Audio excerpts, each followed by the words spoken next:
Congratulations, Xabi Alonso and the boys. Okay, we are definitely excited. Not just because of the 3 points, not just because we are leading Barcelona by 5 points. Okay, for me personally, I'm excited because I saw a different mentality. The approach was just different. The motivation was next level compared to last season. What we saw last season was disappointing. And the reason why it was painful, it was embarrassing, is because we did not see the fight of these Real Madrid players. We did not see that. But what I saw yesterday in El Clasico, I saw a different level of motivation. All right. The mentality was different. It was one of a monster. And I hope they'll keep that, not just against Barcelona, but against every other team out there. All right. That is exactly what I was looking for. And I saw that.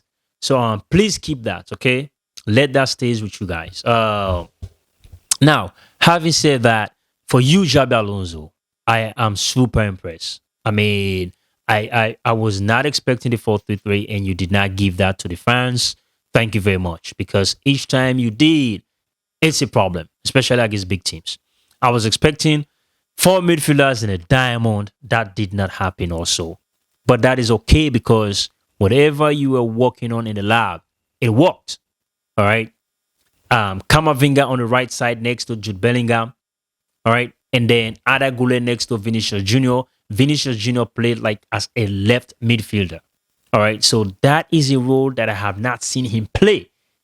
4-1-4-1. All right. And then Camavinga on the right, a left-footed player on the right. So you improvised.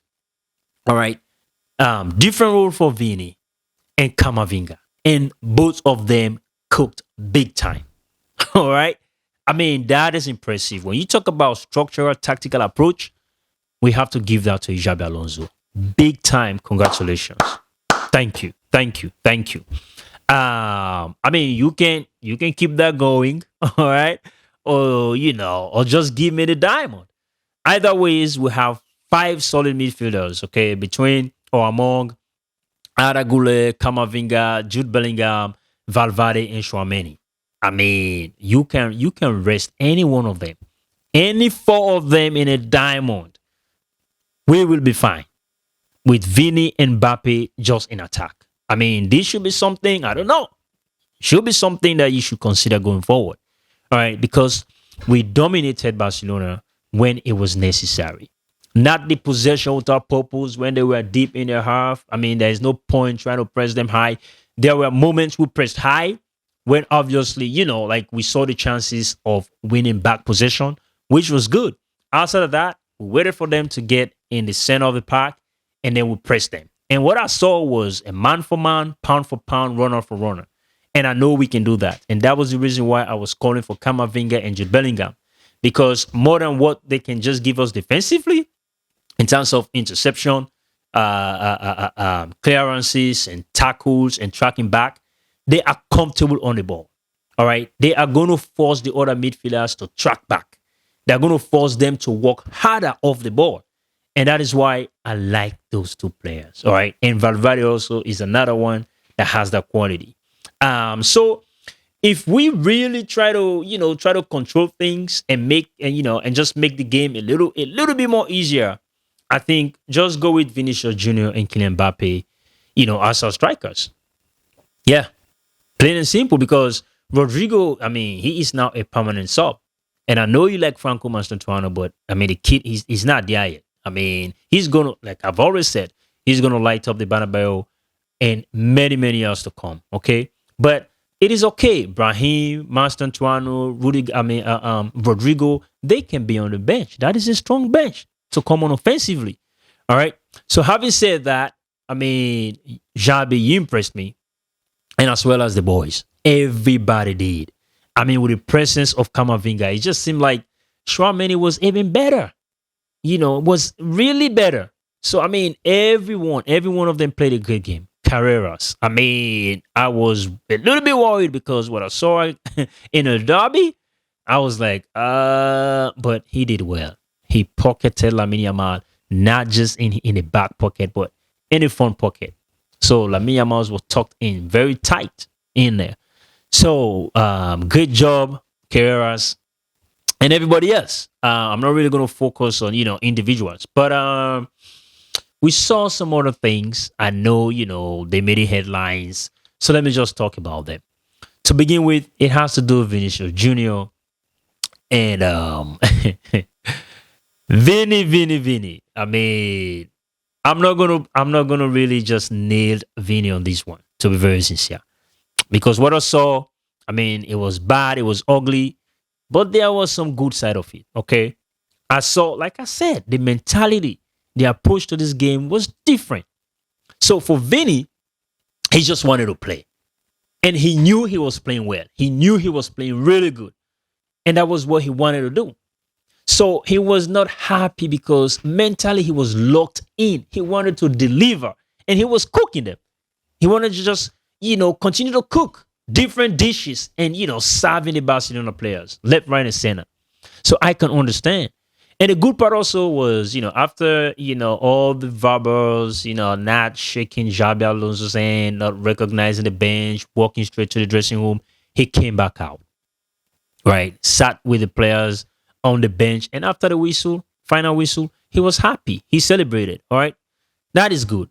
So to me, it just shows that he just wanted to play, right? Now the bad part is it's not really good for your teammates, man. Rodrigo, I mean, Brahim Diaz not playing now, Franco Mastantuano, obviously those guys that have not played at all, right? Like Lunin, Endrick, and it is bad, now it is ugly for, I mean, Fiorentino Perez was there. I mean, even as a Real Madrid fan, we pride ourselves in the image and reputation of this club, But I mean, going forward, I just hope this will not repeat itself. You're supposed to be an example. I mean, you're playing for Real Madrid, man. That is the biggest badge. Let that remind you all the time. But thank you very much for your performance on the field. I like the energy. I like the fire, so just keep that up. Now, of course, Hansi Flick was suspended. Marco Sog was on the bench. He said a couple of things that I want to touch on because it has to do with Lamine Yamal. As a football fan, right, I'm going to be honest. We love to see the best players in the game, obviously. Whether you're playing for Barcelona, whether you're playing for Manchester, Liverpool, I mean, Atletico Madrid, wherever. It's not a problem. Inter Milan or AC Milan, Juventus, it doesn't matter, right? We want to see the best players in the game. And he is a talented player. But all this, off the field drama, because he wants to talk a lot, all this, counting yourself, and it's too much, bro. It's unnecessary. You are not there. I mean, credit to your PR, but you're not even there. As a Real Madrid fan, Rafinha was a better player than you last season. I mean, he was clearly, But I don't know, this thing with your PR or whatever the case might be. I do know if you put your head down and continue to work hard, you will get that Ballon d'Or at some point in time. But all this vibing off the field is too much pressure. And at some point in time, you are not going to be able to take the weight of the world on your shoulders. You won't be able to. And especially after talking, you cannot back that up. That's pressure. It's going to start building up. All right. Nuno Mendes has been a better player between the two. Carreras pocketed you. All right. So each time you go out there and start to talk, you're not backing it up. And as far as I'm concerned, without Rafinha, you have not been able to make that difference anyways. It's understandable to make the excuse of, well, he's just coming back from injury. Okay. But I really do believe, right, Rafinha is the better player. He is the better player. So my thing is, tone down a little bit, tone down a little bit and focus more on playing. All right. So Marco Sog said, I think, he was affected by the Bernabeu atmosphere. And, that is true. The boos and the whistles, definitely affected him. He did not look himself. right? I mean, the only good play I saw was at the very end of the game, they passed for Jules Conde. And that was when, he came centrally. But he could not do anything to Alvaro Carreras, to be very sincere. He was flat. Lamine Yamal was flat. So I hope he will just keep it down a notch, bro. Talking about Marcus Soggs post-match conference, let me also just talk about Xabi Alonso. First of all, I like the fact that, he singularly outlined Camavinga's influence on the game.